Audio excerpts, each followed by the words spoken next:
The biggest mistake most men make is thinking a woman's tests are planned, like she's sitting there trying to trick you. But that's usually not what happens.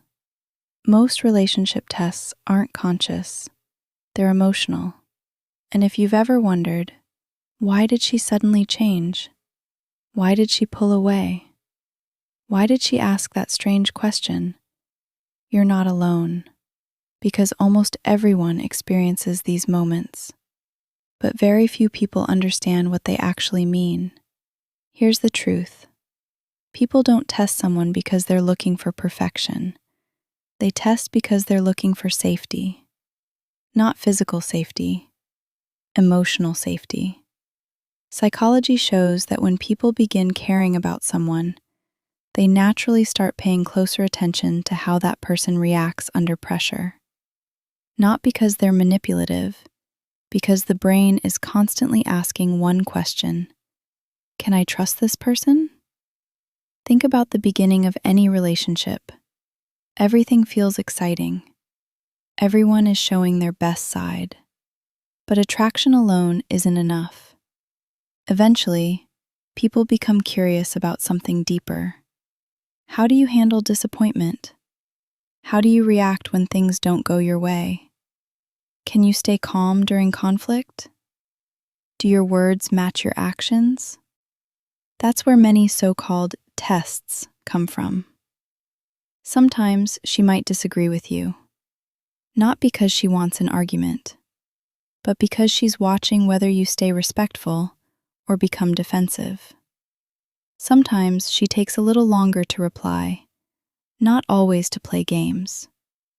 Sometimes she's simply watching whether your confidence depends on constant attention, because confidence feels safe. Desperation doesn't. Now here's something most people never realize. These patterns aren't unique to women. Men do something similar too. Both men and women look for consistency, reliability, emotional maturity. The difference is, they often notice different signals. Modern dating makes this even more confusing.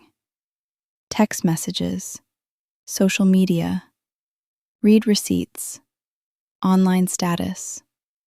Tiny moments suddenly feel incredibly important. A delayed reply becomes, maybe they're losing interest. A short message becomes, did I do something wrong?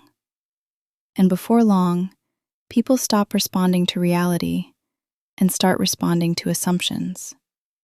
That's why emotionally secure people often seem the most attractive. Not because they're perfect, but because they don't panic every time something feels uncertain. They communicate. They stay grounded. They don't need to win every disagreement. They don't need constant reassurance.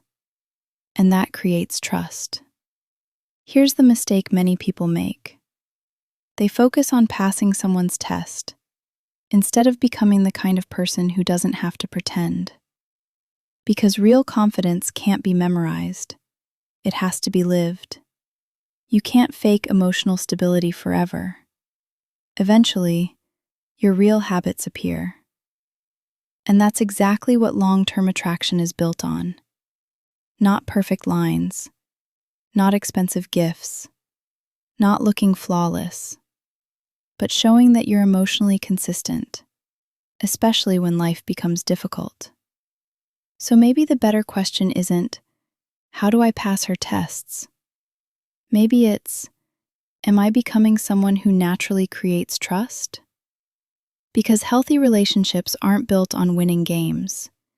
They're built on honesty, respect, consistency, and emotional maturity.